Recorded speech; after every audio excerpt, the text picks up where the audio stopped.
we know an incredible amount about Mesopotamian civilization, largely because we've been digging it up for 150 years. But you know, at the end of the day, when you've found all the splendid palaces and the heaps of gold and the great statues and all the rest of it, the thing that really tells you is the writing.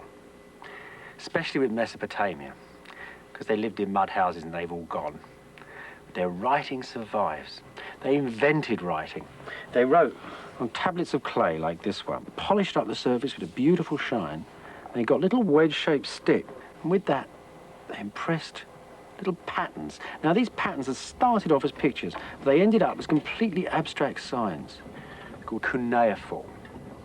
And they stamped out all their little words in rows in such a successful system that it went straight round the Fertile Crescent. It went from deep in Mesopotamia, right through here, through Haran, right down. You can find it in the state archives of Egypt.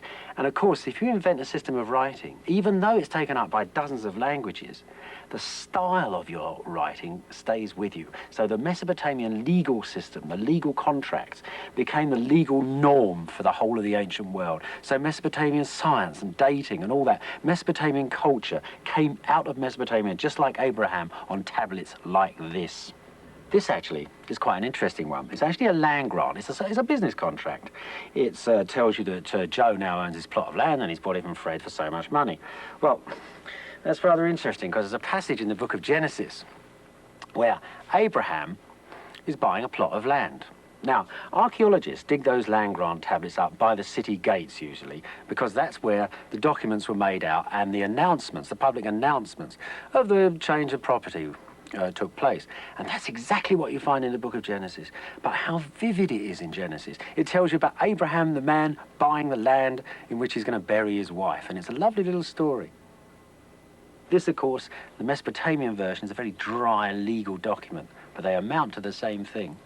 And if you look in those tablets, you'll find dozens of biblical customs.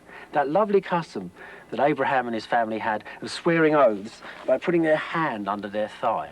That's on these tablets too. Just as Isaac's dying words are taken as a written will in the Bible, so a man's dying words are taken as a written will in these Mesopotamian tablets when you read about the law courts and things like that. This is actually a list of Mesopotamian laws made about 1760 BC, and they're written out in just the same way as the list of Jehovah's laws in the Old Testament. And there's a Mesopotamian king receiving his laws from a god at the top of a mountain in just the same way that Moses received the 10 Commandments from his God on top of his holy mountain in the wilderness of Sinai.